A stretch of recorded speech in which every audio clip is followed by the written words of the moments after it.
quantity versus quality. I often get a lot of questions saying I've had my shop open for X amount of months and I'm getting no sales and I'm having a very hard time starting to gain momentum. And anytime that I look at their shop, they'll either have very little listings or they will have a ton of listings that are very poor quality.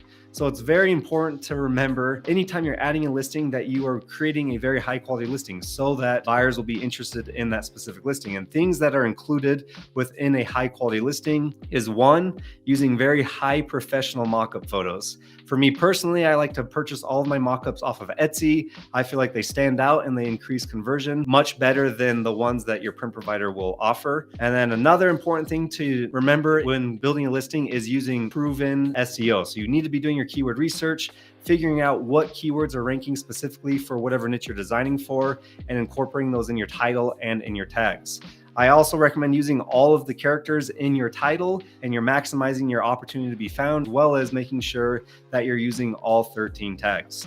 Other ways to create a quality listing is by making sure that you're doing your trend research and you're actually designing something that people are interested in buying.